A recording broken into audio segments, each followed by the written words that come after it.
સરસ મજાના દાદાના ઘઉં થઈ જશે ને આપણે જો અહીંયા હેમર વાળવાનું છે એટલું વાઢી નાખ્યું છે. હવે આપણે દાંતરડું લાવ્યું છે હેમર વાળવા કામે લાગી જઈશું. ટુ ફેમિલી તો કેમ છો બધા? મજામાં હશો તો મજામાં જ રહેવાનું. તો આજે તો બહુ ઠંડી હતી ને આપણે જો મારા ગૌરીબેન બેઠા છે. આ બસ અમારા ભૂરીબેન ખૂણામાં બેઠા છે ટાઈડના. ભૂરીબેન ટાઈડના બેસી જશે નીચે ખૂણામાં. અને બાજુ જો અમારા ગૌરીબેન ને બધા છે. જવાનું છે ધાબા ઉપર કબૂતરને ચણ નાખવા. તો આપણે દાદરા પર ચડી જઈશું. કબૂતર માટે સણ લીધેલી છે એટલી સણ નાખ્યા ધાબા પર. આપણે દાદરા ચડી જઈએ. નજારો કંઈક આવો તો જો પવન છે, આજ ફૂલે ફૂલ પવન છે ને ઠંડી છે અને પવન સરખાનો અવાજ આવે છે. કેવું જોરદાર વાતાવરણ છે. ત્યાં છે આપણી વાડી. કબૂતરને સણ નાખવાનું કામ તો પૂરું થઈ ગયું છે. તો હવે આપણે નીચે વહી જઈશું અને આપણે જવાનું છે વાડીએ. ભૂરા વાડી આવશે. ભૂરા કેમ કી કી કરાશો?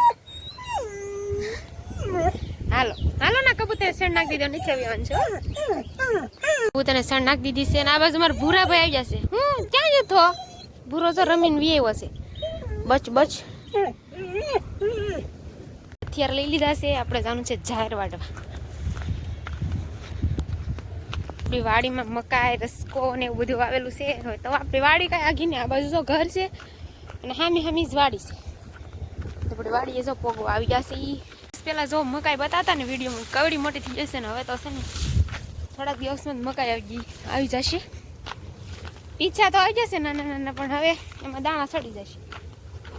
જો આપણે કેવી મસ્ત મજાની મકાઈ થઈ ગઈ છે ને આ બાજુ છે દાદાનો રોપ.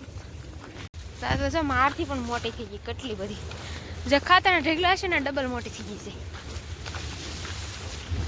મકાઈ બાકી એક નંબર છે અમેરિકન. તો આવજો બધા ખાવા. થોડો રસકો રસકાની પાડી ઉપર જો આપણે મકાઈ કરેલી છે એ પણ મસ્ત થઈ ગઈ અને બીજો વાટ આવી જશે એવડો. જો આમાં દાણા ચડી જશે ને પીછડા તો બધા આવી જશે.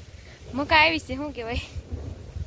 નજારો જો કંઈક આવો હતો ઉપર છે અને આ બધું આપણે ધોર્યો અને આપણી મકાઈ નજારો આવશે.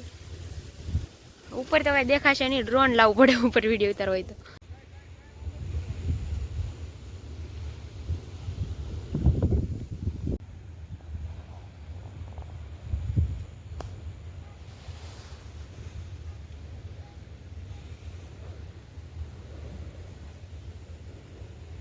સરસ મજાના દાદાના ઘઉં થઈ જશે ને આપણે જો અહીંયા હેમર વાળવાનું છે એટલું વાઢી નાખ્યું છે.